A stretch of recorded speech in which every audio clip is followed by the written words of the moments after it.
Hello, everyone. Welcome to another episode of Get Better Today. I'm your host, Matt Mayberry. Today, I have an extraordinary leader, Philip Holthouse. Phil serves as chairman of HCVT. Phil co-founded HCVT back in 1991. Under Phil's extraordinary leadership, HCVT has grown to become the 31st largest accounting firm in the United States and the Los Angeles region's largest locally based CPA firm with more than 700 employees and partners. The firm HCVT is known for its deep technical skills and ability to address the most complex tax issues associated with business entities and high net worth individuals. I enjoyed talking with Phil about his leadership, about the early stages of building and co-founding HCVT. Thank you so much.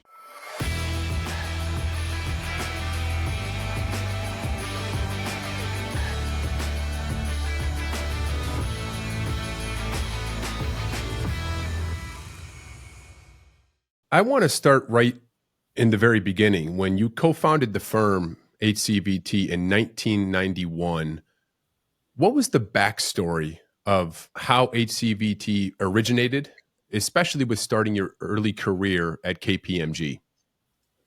Yeah, I started working with the predecessor at KPMG, Pete Marwick Mitchell and Company, or Uncle Pete as we called it in those days when I was in college, and then stayed with them for a number of years full time after I graduated from college, partly in LA and partly in their DC national tax practice. Really enjoyed it. Felt like it was a good start to the profession. You work for those large firms, you get a lot of exposure to bright people and great training, and then left Pete Marwick to go with a larger local firm in LA that had a bunch of Pete Marwick alums, so a number of people that I knew. And after I had been there for at that local firm for about 7 or 8 years and been a partner for several years, two or three of us decided we'd want to started our own gig and split off and started a very small firm. So I think it was partly just immaturity and thinking we knew how to run a firm better than the senior partners at the firm we were with, and so we had a little bit of impetuousness about it, but it ended up working out really well. I would say so. I mean, I think right now, right, the 31st largest accounting firm in the United States, correct? I think that's right. We bounce, somewhere in the low 30s, depending on how many mergers there are going on above or below us. But yeah, the firm's grown much larger than we anticipated early on. And, we have about 800 people in the firm today. Amazing.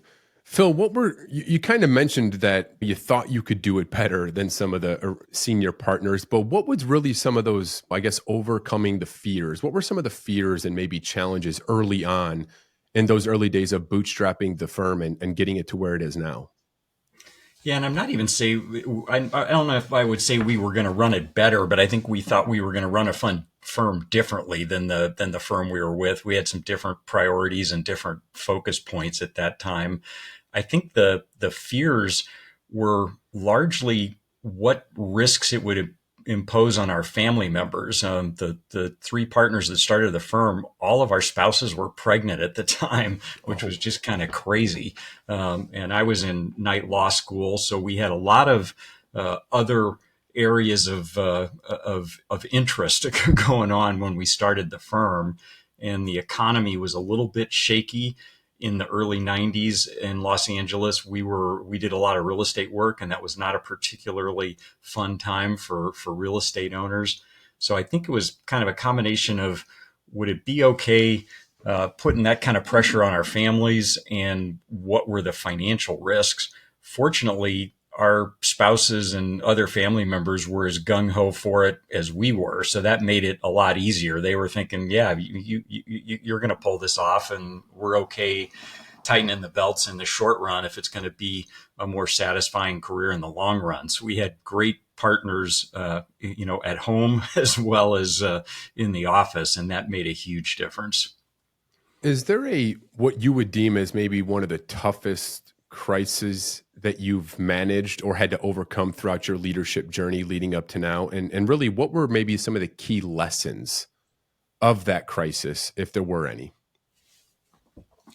I guess the obvious crisis that comes to mind these days is COVID, because it was such a curveball for most of us. One of those black swan events where you weren't sure what was going on, and so I think when we came to that rapid realization with the rest of the country that this was going to be very different than a flu bug, and decided to shut down the physical locations and roll everybody out to remote work.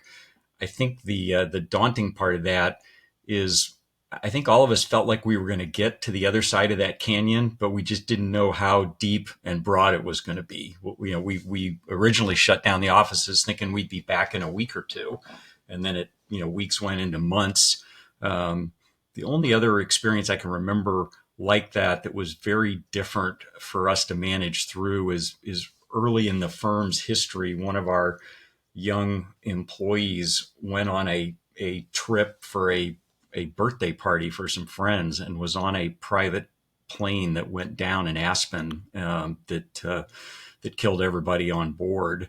And one of our partners, I think it was Patty, our COO, um, was fielding phone calls from family members trying to figure out, which plane this Eugene was on. And I think Patty went back into the office and found a fax. This was fax days rather than email days, on his desk indicating that it was the same charter plane that had gone down. And then she had to relay that back to the guy's parents, and just trying to figure out how to process that with a pretty small firm in those days where everybody knew each other. It was that was a really tough part to manage through, because we just didn't have a script at all for it. It wasn't something that was ever anticipated that we would have to deal with. That's tragic.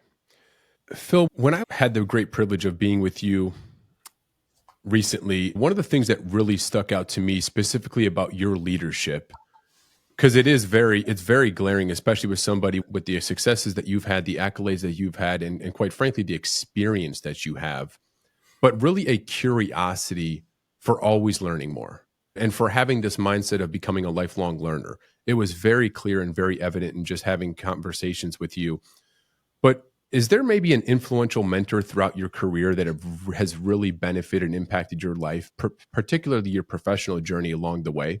And if so, what were some of those key lessons along the way? I think a lot of the mentoring that I got was a little unusual. It was not as much face to face. It was more people that I studied and read. Maybe that's a lack of social skills on my part, that I got a lot of my learning from books and articles rather than one-on-one coaching from people. I got a lot of benefit from peer groups, and had a number of bosses that were really great in terms of pushing me to do my best.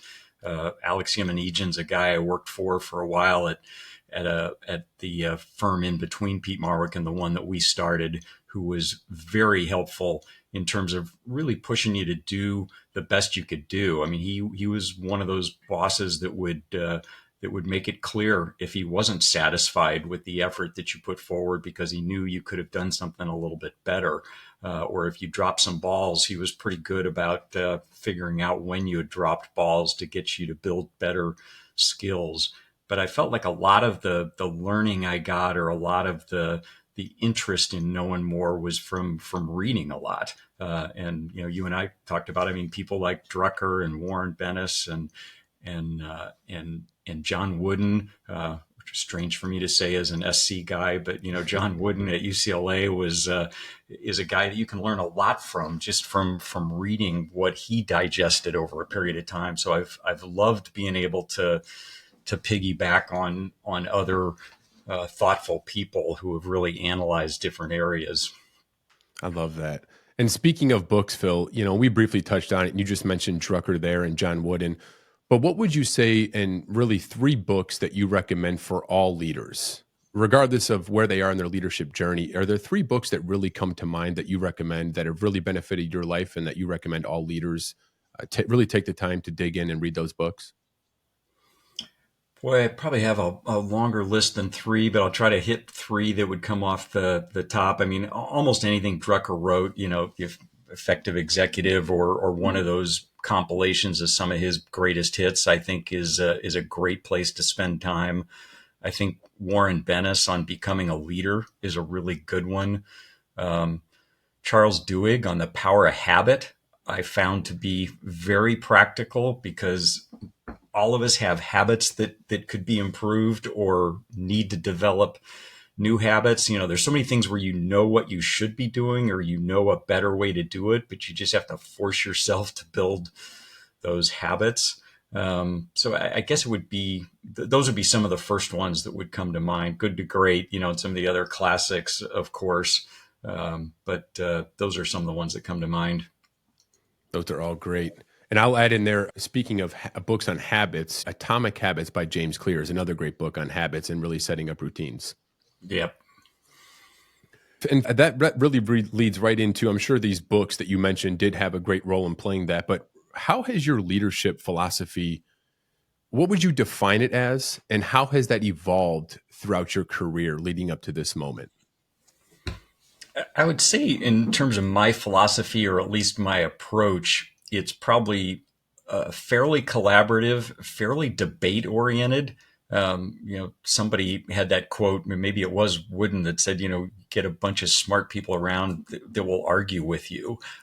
That's kind of how our firm runs, is we've got a bunch of bright, engaged partners who are not shy about sharing their opinions. And I thought when our kids went through debate programs in school, I thought it was one of the best development things that they'd ever done. It made me really jealous that I had not done debate as a youth or in school, because it really gets you to think on your feet. It gets you comfortable with public speaking. You have to listen to be a good debater, because you got to be able to punch back and counter what somebody else is saying and try to make your responses logical and back them up with facts or support. So I think we operate as our firm with kind of a healthy dose of debate.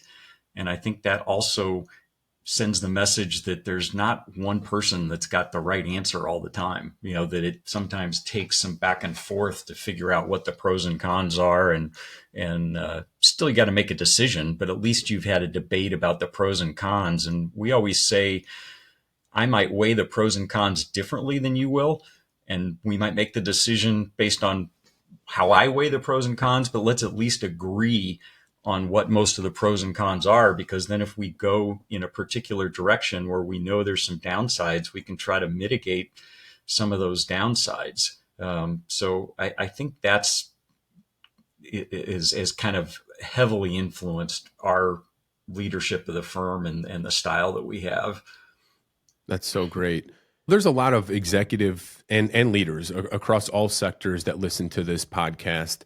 How would you say that you guys have been effective in actually driving that culture of healthy debate and healthy conflict, and even lower level employees having the courage and boldness to speak up and maybe challenge another senior partner? Is there anything that you guys have done as a firm, particularly with how you've led over the years, to really promote that type of culture? I think at our partner level, we've been clinging to an approach that most people say firms our size have moved away from. We're still pretty much of an open book, where all the equity partners know exactly what all the equity partners make and have access to the same information. So at the partner level, we think that transparency, or that sunlight, is going to be helpful in terms of encouraging people to speak up and encouraging people to have some facts behind their views. Whereas if we went to more of a closed system, I think you'd tighten the circle of the folks who are going to be debating issues. So we've tried to make it a little bit more egalitarian that way. And I think the fact that very early on in the firm, mostly because of commuting hell in Los Angeles and Southern California, we've had smaller offices, a larger number of smaller offices. And I think that's given our firm a little bit smaller feel for a firm our size. And that's probably helped people in all the offices feel more comfortable jumping in and participating and pushing back and saying, why don't we do it this way? Our firm also tends to be a little bit more decentralized and less standardized.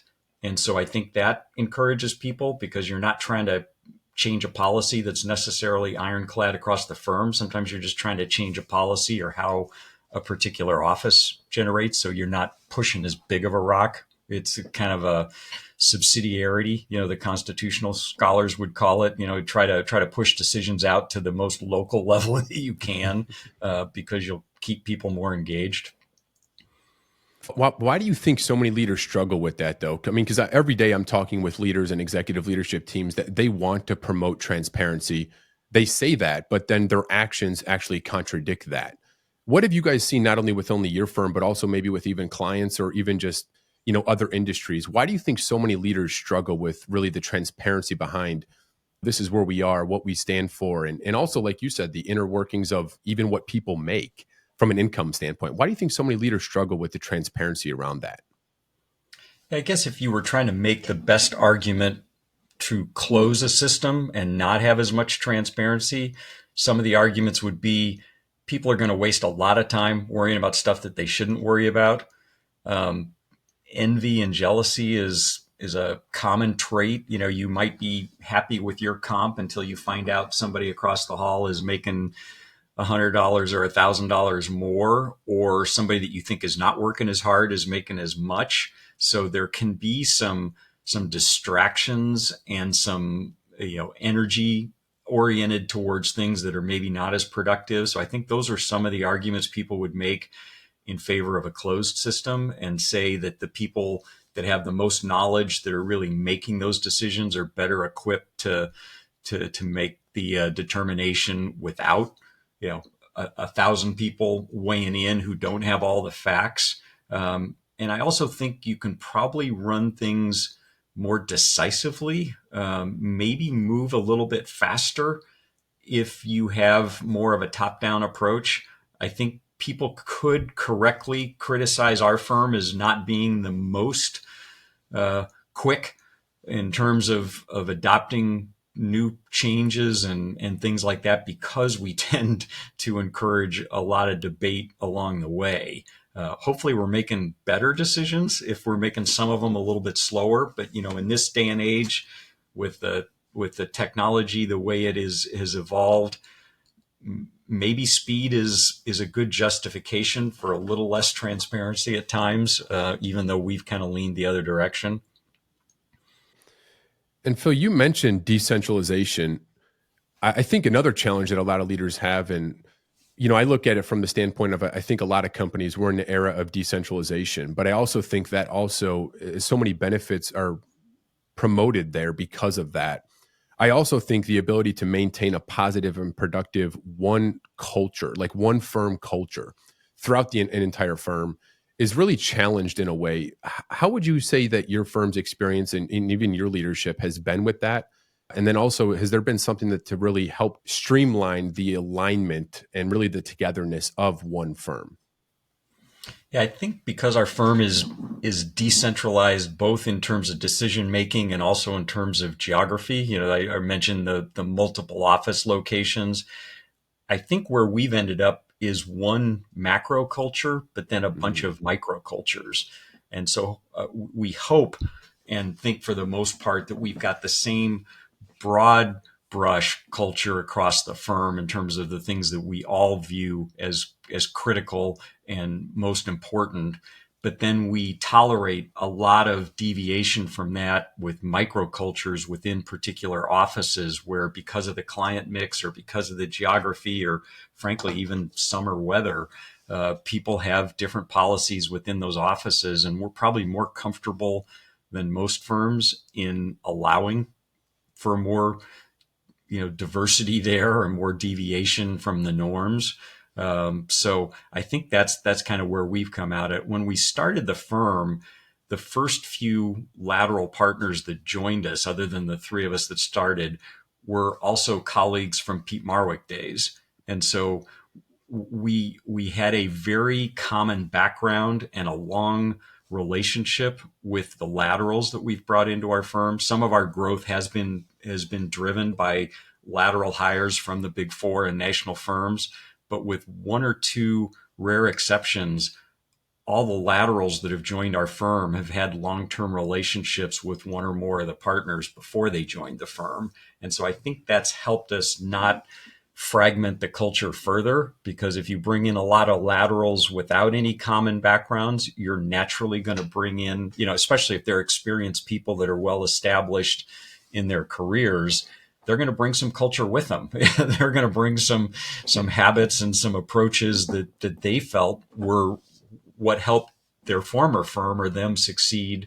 And so you get that clash of ideas. But in our case, most of the laterals that have joined the firm have had real close personal ties with one or more of our partners. And HCVT is really known for its deep technical skills. When did you guys decide that was really going to be a differentiator for you? And then how have you guys been able to really instill that throughout the firm over the years? I think almost from day one, we wanted to distinguish ourselves on the technical skills. I think there were parts of the Big Four, or back in those days, Big Eight, that we were very reluctant to move away from. We loved the fact that the Big Four, Big Eight had this tremendous depth of expertise. Several of our partners, including myself, had the chance to work in their national tax offices, where you really got a feel for the depth of resources around those firms. We also felt like that was going to help us justify higher prices, higher rates than some of the local firms. We liked the idea of competing against Big Four and other national firms more than we liked competing against smaller firms, where we thought it might be more based on cost. So I think early on, we liked this idea of technical expertise to distinguish us from some of the smaller firms and be able to justify much higher rates. And we have tended to keep our rates pretty high compared to most of the firms our size. And that's been a great filter in terms of clients that if they see the value, they're willing to pay for it. If they don't see the value, then for sure they're going to go hire somebody else. It's kind of like Progressive Insurance, recommending that you go to some other insurance company if their underwriting says that you're risky. And how have you guys been able to really implement that, though, and cascade the sole purpose of deep technical skills? Because I feel like a lot of organizations want to be able to provide that immense level of value to all of their clients and customers and key stakeholders. But I feel like saying it or declaring it from a leadership perspective is totally different than taking ownership of it and really cascading it. How have you guys successfully been able to cascade that throughout the firm, though, Phil? Because I think it's pretty remarkable what you guys have been able to do as it relates to that. I guess I can think of several things we've done that have been helpful on that front.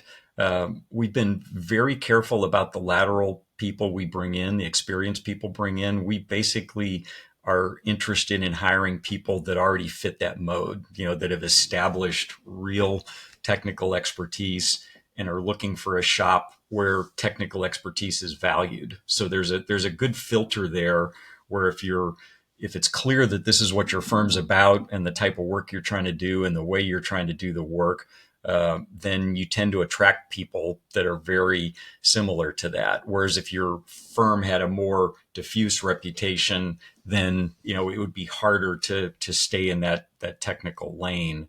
I think we've been big on training from day one.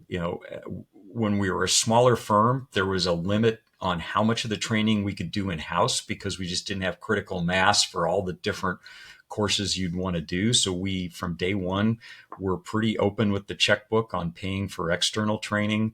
We've always paid for masters in tax programs and things like that for our folks, whereas some firms, are maybe going to subsidize that or expect you to do it on your own.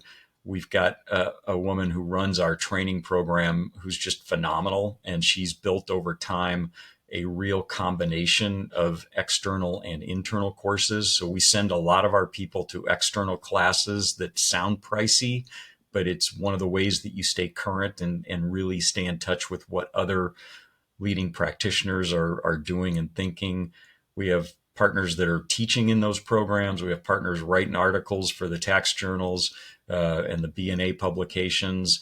And so we try to message the fact and try to walk the talk that sharpening those technical saws is something that we view as being very valued at the firm, and how we deliver value to the clients. The importance of training is just, it's paramount. And I feel like I always make the joke in that, hey, professional athletes, before they play a game, 1 day a week or 2 days a week, whatever it is, leading up to that moment, it's rigorous practice and preparation. A Navy SEAL commander, same thing, right? So I feel like in all these industries, especially where high performance is really demanded, training is always the centerpiece of that. But sometimes we in business, we forget the importance of that. So it's no surprise that HCVT has continually been able to expand on that, really because the prioritization of training. Yeah, I heard a couple of your prior episodes with some of the Navy SEAL guys, and yeah, that's just a perfect example of, those guys train like crazy so that when they are on a mission, it's almost a reflex at that point. I mean, they don't have to bog down and try to figure out what to do, just like a football team or somebody else that is out there executing on plays that by the time you get to game day, it's hardwired at that point. Right. So I don't know if our training is that good, as good as a well-oiled football machine or a Navy SEAL, but that's certainly what you're trying to get closer to. Absolutely. Phil, is there a pivotal moment throughout your career, personally or professionally, that has significantly shaped just your perception of really why you originally started HCVT, but also how you've continually led throughout the course of your life? Is there one pivotal moment that really comes to mind? I don't think so. I mean, I think for me it was more of a evolution. I guess the starting our firm itself was the pivotal moment in retrospect. I'm not sure at the time we realized it was. It was more something. Well, let's give this a shot and see how it works. But I don't think there's been necessarily one just light bulb moment for me. It was much more of a gradual process over a period of time. I think when I had a chance to go to some external training programs, including one through our YPO group at HBS, those weeks when I went to an executive ed program and got out of the day to day are probably when I did the most clear thinking about what our firm was trying to do, and what constraints we were running up into, and what things we might want to do differently. So I think having a short sabbatical periodically is something I would recommend, because it's very tough to think clearly about things when you're in the day-to-day chaos. Phil, are there any ethical dilemmas that you've encountered throughout your profession and really your entire career? And how have you navigated those, if any? I think in the accounting area, and I'm a tax person by trade. The ethical issues are there every day. I mean, every hour. You've got clients that would love to hear you tell them an answer that's better than what the rules would allow. They've got buddies who have convinced them that the answer is better than the rules would allow. And there's a wide range of approaches among CPAs and other tax professionals in terms of how aggressive or conservative or creative. There's a lot of different words people have used to describe it. Practical. So I think if it's a field day for ethics if you're in the tax area, and clients would love you to absorb all their moral dilemmas and all their issues with their conscience. If their CPA says you can take this deduction, then they're fine. They're off to the races, and they're not losing any sleep over that at all, because, hey, my CPA said this was okay. So I think that's a big deal. The other time I can really remember a tricky ethical issue is one of our one of the partners that joined our firm had been with another firm that that he went to for a while before he joined HCVT.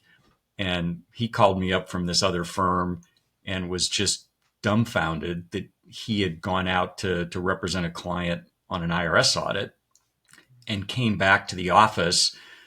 He was pretty new to the firm and said, I just, got asked a lot of detailed questions by this agent. I need to see the documentation for all this stuff because we're going to have to submit this to the agent. And to make a long story shorter, basically found out that his new firm had fabricated all the documentation for this audit. He was livid because he's thinking he's been out there defending what turned out to be fraudulent deductions. He wanted to go straight to the IRS to nail his boss that had put him in this position. Totally understandable reaction, but we said, wait a second, you may have some loyalties, some professional duties to your clients. If you go to the IRS and tell the IRS that your boss has been cooking the books, you could be throwing your client under the bus, which you're not allowed to do from a professional ethics standpoint, even though it would be the right moral thing to do.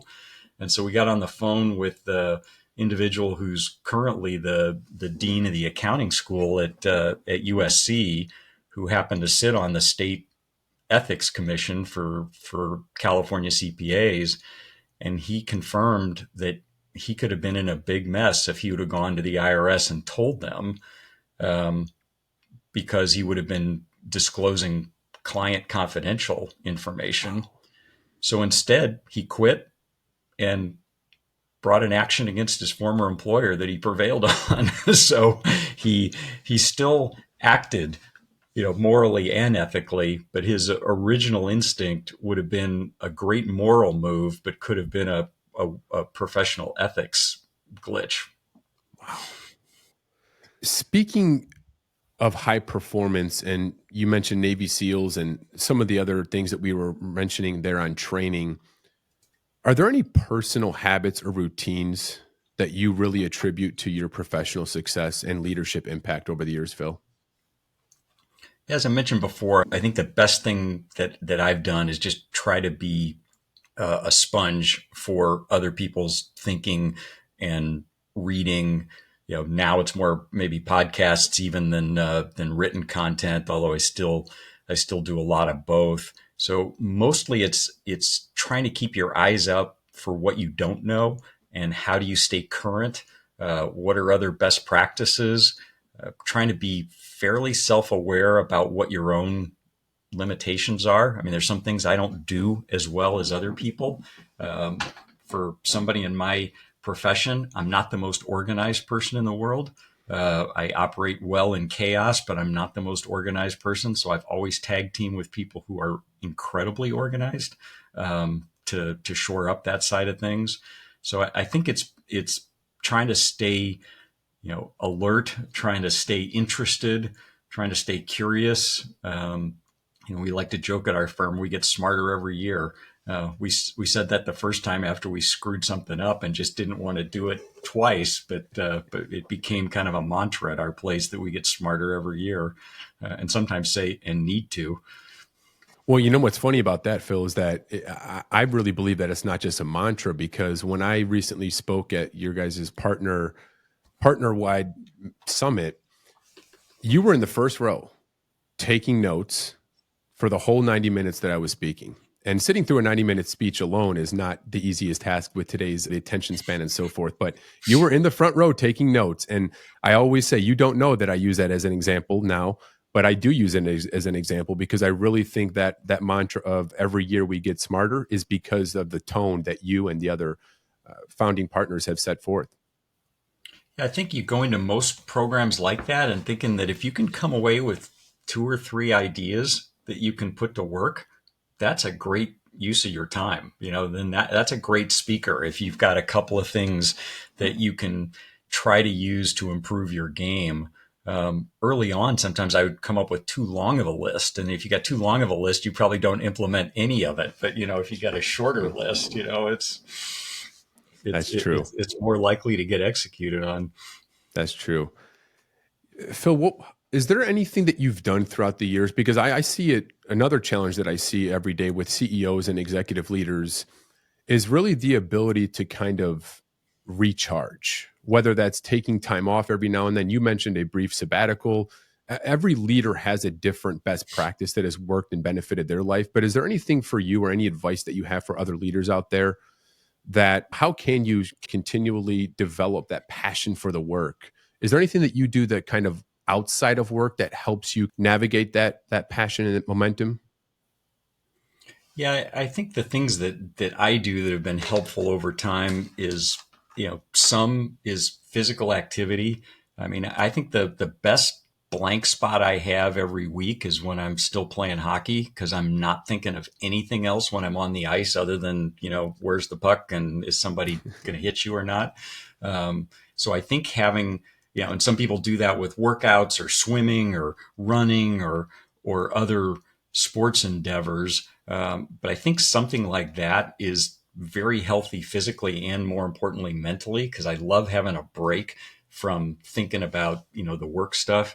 As I mentioned to you, I got a lot of value out of an exec ed program where we spent a week at HBS every year for 10 or 12 years with a group of other CEOs doing case studies and things. That was a tremendous amount of work, but it was incredibly recharging because it was different and it got me thinking about things from a different perspective. And then I would have probably been one of those people that poo-pooed the idea of vacations. Fortunately, my wife was a lot smarter than that. And from the time our kids were really young, planned crazy trips once a year, whether it was to, Brazil or Japan or Australia or Italy, my favorite spot. And I think, taking, 1 to 3 weeks and just going someplace else is an incredible recharge because just the physical act of leaving your house and flying away, I think clicks off some buttons for me. And the longer I'm gone, the less I'm worried about the traffic while I'm gone. If I'm only gone for a couple of days, I'm probably still in work mode the whole time. But if I take off for 3 weeks on like day 2, I'm ready to shut it down for a while. We mentioned having difficult conversations and really the culture that you guys have instilled within HCVT as far as healthy debate and having those difficult conversations and always challenging the status quo. But how have you been able to handle difficult conversations with clients over the years? And how is something that you guys approach that even still to this day? Yeah, I mean, I don't know if there's anyone that enjoys difficult conversations. Some people run to them much more easily than others, and it's understandable that people don't like to do it because the whole label is difficult conversations. So I think with clients, what's been helpful for us is that for the most part and for most parts of our firm, we've got almost more clients than we can handle and almost more referrals than we can handle. So we've had the luxury of being able to tell clients, for example, ones that, think our fees are too high, instead of just ending it in a negotiation with them over, why, they should pay more than they want and less than we want. It's easier to just say, we can help you find some less expensive practitioners. This is not going to be a satisfying relationship if, you think every bill is too high and we see that you're, not interested in paying what our standard rates are. Let's just go find a firm that can do a good job at a lower rate. And so I think we've had the luxury on the economic side of those conversations. On the ethical side, which is the other time that we have some difficult conversations with clients, I think it again just comes down to a fit. We've probably gotten better over the last 10 or 15 years of just trying to preempt that by when we go propose on a client, say, look, if you're looking for the most aggressive people to push the envelope, you're probably not going to be happy with us. So you should talk to other firms who might be more willing to, push the envelope or, get close to having chalk on their feet. and we may just frustrate you if that's where you're oriented. If you're fine working with people who are going to try to be as proactive on the planning side and as creative as possible, but are going to try to stay within the fairway, then yeah, let's talk. So because we've had situations where clients have pushed us to do things that we weren't comfortable with, even just the way a client takes a no when you say no, we can't do this, or that transaction won't work, or something like that. Most clients will accept it and assume that we know what we're talking about, but some clients will just be relentless in pushing back and trying to fight for an answer that we don't feel comfortable with. And once we pick up that sense, we I hope most of the time the next conversation with that client is, let's find you guys a better fit. That's amazing. Always staying focused on the mission. I love it. Is there any advice that you have, practical advice from an accounting perspective for all executives, CEOs, leaders that are looking to continually grow their organization? Is there any advice or things that you always have for whether clients, but also just things that you've shared and seen throughout the course of your journey as far as growing the business, that you see a lot of leaders in all industries where they might make this mistake from a money perspective, accounting perspective? Is there anything that comes to mind as far as advice goes for leaders? I guess the couple things that come to mind are, I think you got to stay focused on what value you're actually delivering to the clients or to your customers. The more you can look at it from the standpoint of, if I were in their shoes, would I pay for this? Would I pay happily for it, or would I pay grudgingly forward for it? What are they paying for? Why is a client coming to us? Why is a client coming to any other professional service firm? Is it because they trust you? Is it because you've got expertise? Is it because you're absorbing hassles and burdens? Is it because you're helping them manage risks? Where is the value? Because I think if you can focus on that, then you gradually do more and more of that type of work and less of the work that clients don't put a lot of value on, or at least you price your services for that mix of work based on what the components are. So I think one of the things is just looking at where are you delivering value versus just what does it cost or how much work does it take. I mean, a lot of the things we do take a lot of work, and the clients don't see much value in it. Most of our clients don't know if the tax returns are really accurate or not. I mean, they just don't. I mean, it's hard to figure that out from the outside. So I think that's where I would spend some time. That's great advice. Phil, my last and final question for you is, you've built this incredible firm. It started in 1991 and it's grown into one of the top 30 largest firms in the United States. Where do you see and what do you see for the future of HCVT? I think unlike some firms, we're not trying to be the biggest or grow the fastest. I mean, we're very happy that we've grown like we have. And like I said, some of that has been turbocharged by some really great lateral hires from other firms, and that's helped us grow. But I think we will, at least for the foreseeable future, try to stay more as a high-end boutique rather than just trying to get bigger to get bigger. And so I think that's where the focus is how do you maintain the quality? How do you gradually elevate the quality of your clients and the quality of the work that you're doing? And if you can continue delivering high quality, and I think we have a very user-friendly approach for our clients. I mean, I think clients find our firm easier to deal with than the big four generally. So if we can be easy to work with and then also deliver high quality, I think there's going to be a spot in the marketplace for us. I mean, we're a decent sized firm, but in the total scheme of things, I mean, we're tiny compared to the profession, or really small compared to these national firms and the ones that are, pushing up $1 billion plus revenue. So we don't have to take a lot of the market. We can take a pretty small slice of the market and hopefully it's relationship driven, where it's clients that are going to be with us for decades rather than a lot of churn in the client mix. Because I think then we get a better answer, the clients get a better answer, our employees are feeling more satisfied because it's a lot of long term relationships, and I think that's probably where we'll continue to focus. That's so great. Well, Phil, I really do appreciate you making the time. It's been such an honor and privilege to have you on today. And most importantly, it was an unbelievable experience getting to join you and the rest of the partners and managers at the recent summit. And I really do appreciate you taking time out of your busy schedule here to talk about leadership and your leadership journey, but also HCVT and the great firm that you've built and founded back in 1991. Thank you so much for your time, Phil.